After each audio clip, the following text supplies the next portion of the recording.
Assalamualaikum warahmatullahi wabarakatuh.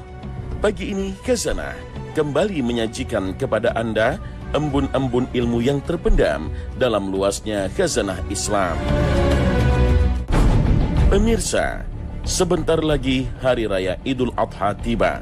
Pada hari itu, menyembelih kurban termasuk amal salih yang paling utama. Nabi SAW bersabda, tidaklah anak Adam melakukan suatu amalan pada hari nahar Idul Adha yang lebih dicintai oleh Allah melebihi mengalirkan darah kurban, maka hendaknya kalian merasa senang karenanya.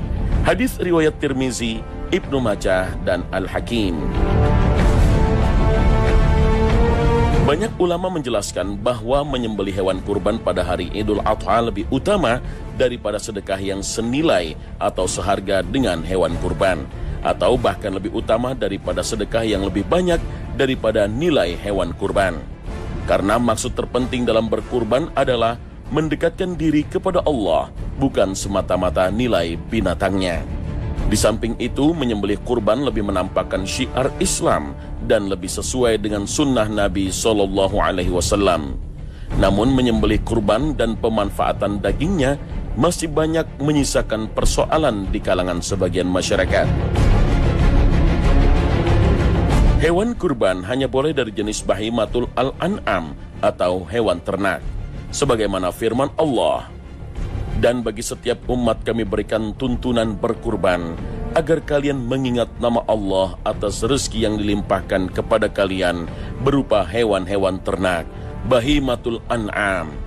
Al-Quran Surah Al-Hajj ayat 34. Dalam bahasa Arab, yang dimaksud bahimatul al-an'am atau hewan ternak hanya mencakup 3 binatang, yaitu unta, sapi, atau kambing. Oleh karena itu, berkurban hanya sah dengan 3 hewan tersebut dan tidak boleh selain itu. Bahkan jika seandainya ada orang yang berkurban dengan jenis hewan lain yang lebih mahal daripada jenis ternak tersebut, maka kurbannya tidak sah. Seekor sapi dijadikan kurban untuk 7 orang, sedangkan seekor unta untuk 10 orang. Dari Ibnu Abbas radhiyallahu anhu, beliau mengatakan, dahulu kami pernah bersafar bersama Rasulullah SAW, lalu tibalah hari raya Idul Adha, maka kami pun berserikat 10 orang untuk kurban seekor unta, sedangkan untuk seekor sapi kami berserikat sebanyak 7 orang. Dalam masalah pahala, ketentuan kurban sapi sama dengan ketentuan kurban kambing. Artinya urunan 7 orang untuk kurban seekor sapi, pahalanya mencakup seluruh anggota keluarga dari 7 orang yang ikut urunan. Di antara ketiga jenis hewan kurban, maka menurut mayoritas ulama yang paling utama adalah berkurban dengan unta, kemudian sapi, kemudian kambing. Hal ini jika unta atau sapi hanya atas nama 1 orang. Misalnya seseorang berkurban untuk dirinya 1 ekor unta atau seekor sapi. Tentu yang seperti ini lebih baik dari seekor kambing. Lalu bagaimana jika hewan kurban itu kerbau? Para ulama menyamakan kerbau dengan sapi dalam berbagai hukum dan keduanya dianggap sebagai satu jenis. Ada beberapa ulama yang secara tegas membolehkan berkurban dengan kerbau, baik dari kalangan mazhab Syafi'i maupun dari mazhab Hanafi. Mereka menganggap keduanya satu jenis. Ulama kontemporer menjelaskan bahwa kerbau dan sapi memiliki perbedaan dalam banyak sifat, sebagaimana kambing dengan domba. Namun, Allah telah merinci penyebutan kambing dengan domba, tetapi tidak merinci penyebutan kerbau dengan sapi, sebagaimana dalam surat Al-An'am ayat 143. Apakah boleh berkurban dengan kerbau? Jika kerbau termasuk jenis sapi, maka kerbau sebagaimana sapi. Namun jika tidak, maka jenis hewan yang Allah sebut dalam Al-Quran adalah jenis hewan yang dikenal orang Arab. Wallahu a'lam. Jika dengan cara urunan, misalnya 7 orang iuran 1 sapi atau 10 orang iuran membeli seekor unta, mana yang lebih baik jika dibanding dengan kurban 1 ekor kambing untuk 1 orang? Sebagian ulama menjelaskan kurban 1 kambing lebih baik daripada ikut urunan sapi atau unta, karena 7 kambing manfaatnya lebih banyak daripada seekor sapi. Di samping itu, kurban yang dilakukan Nabi SAW adalah utuh 1 ekor, baik kambing, sapi maupun unta, bukan 1/7 sapi atau 1/10 unta. Kegiatan menyembelihnya menjadi lebih banyak. Lebih baik jika hadis yang menyebutkan keutamaan kurban statusnya sahih. Lalu bagaimana dengan jenis kelaminnya? Jantan atau betina yang lebih baik? Tidak ada ketentuan jenis kelamin hewan kurban, boleh jantan maupun betina. Ummu Kurzin radhiyallahu anha menuturkan sabda Rasulullah SAW, akikah untuk anak laki-laki 2 kambing dan anak perempuan 1 kambing. Tidak jadi masalah jantan maupun betina. Hadis riwayat Ahmad dan An-Nasa'i. Berdasarkan hadis ini, As-Sayrraji Asy-Syafi'i mengatakan, jika dibolehkan menggunakan hewan betina ketika akikah berdasarkan hadis ini, menunjukkan bahwa hal ini juga boleh untuk berkurban. Namun umumnya hewan jantan itu lebih baik dan lebih mahal dibandingkan hewan betina. Oleh karena itu tidak harus hewan jantan, namun diutamakan jantan.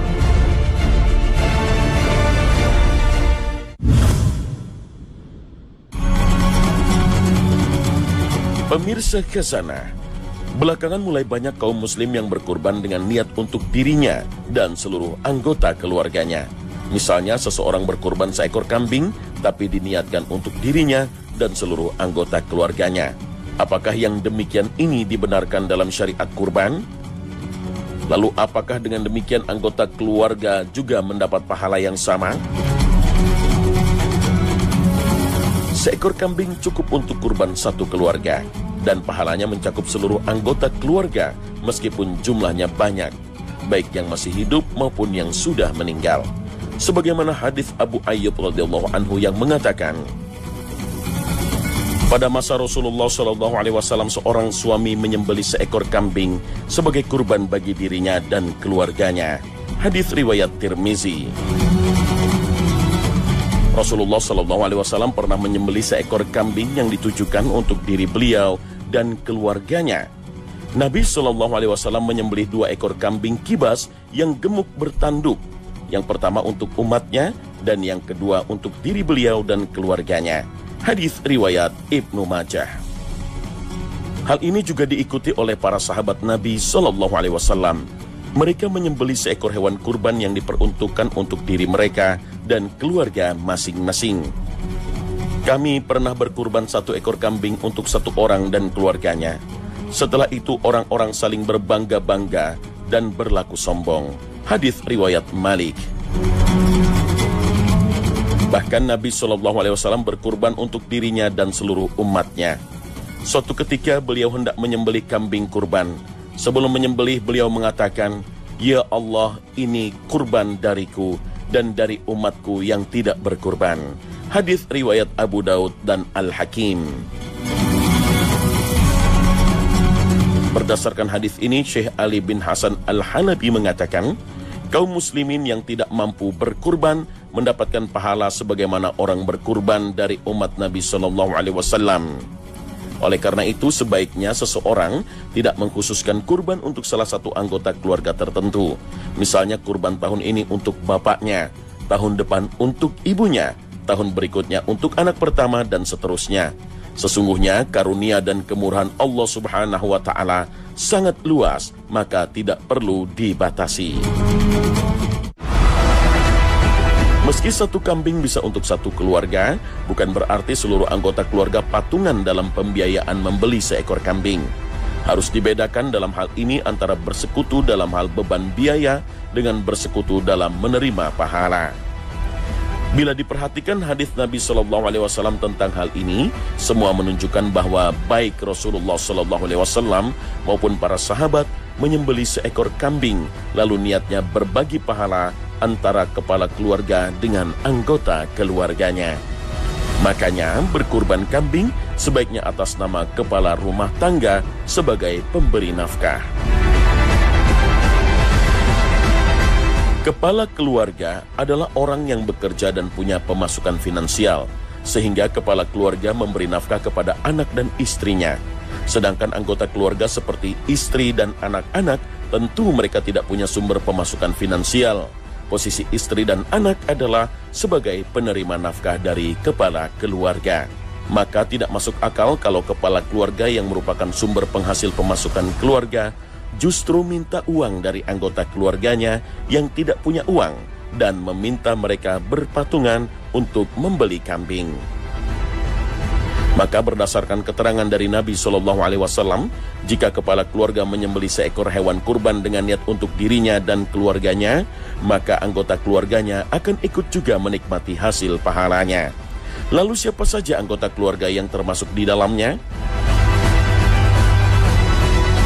Ulama berselisih pendapat tentang batasan anggota keluarga yang mencukupi satu hewan kurban.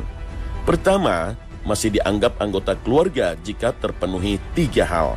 Tinggal bersama, ada hubungan kekerabatan, dan sohibul kurban menanggung nafkah semuanya. Ini adalah pendapat mazhab Maliki. Kedua, semua orang yang berhak mendapatkan nafkah sohibul kurban. Ini adalah pendapat kontemporer di kalangan mazhab Syafi'i. Ketiga, semua orang yang tinggal serumah dengan sohibul kurban meskipun bukan kerabatnya. Ini adalah pendapat beberapa ulama mazhab Syafi'i. Imam Asy-Syaukani menjelaskan, dari berbagai perselisihan ulama yang ada, yang benar, kurban kambing boleh diniatkan untuk satu keluarga, walaupun dalam keluarga tersebut ada 100 jiwa atau lebih.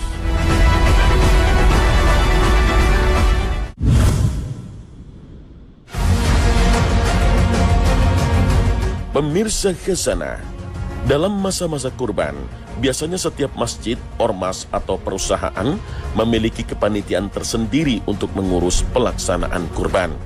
Mulai dari pengadaan hewan kurban, perawatannya, penyembelihan, hingga pendistribusian daging kurban. Semua itu tentu membutuhkan biaya, di luar biaya pembelian hewan kurban. Maka tak jarang yang dilakukan kepanitiaan adalah memberikan beberapa bagian tubuh hewan kurban untuk diberikan pada tukang jagal. Misalnya kepala, kaki, atau kulit sebagai upah menyembelih. Apakah praktek semacam ini dibolehkan dalam syariat kurban? Pada prinsipnya, kurban itu hendaknya dilakukan sendiri oleh orang yang akan berkurban. Namun jika tidak bisa atau ingin menyerahkan kepada orang lain atau panitia kurban, maka hal itu juga tidak mengapa, alias dibenarkan.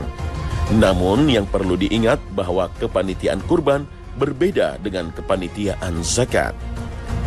Dalam distribusi zakat, panitia berlaku sebagai amil atau amil zakat, sebagaimana difirmankan Allah dalam surat At-Taubah ayat 60. Di sini amil zakat mendapatkan bagian dari zakat. Lalu bagaimana dengan kepanitiaan kurban atau tukang jagal? Apakah berlaku amil dalam kepanitiaan kurban? Artinya apakah panitia atau jagal termasuk amil sehingga mereka bisa menerima atau mendapat bagiannya sebagai upah mereka? Pada masa Rasul SAW pernah kita jumpai kepanitiaan kurban. Saat itu Ali bin Abi Thalib sebagai panitia.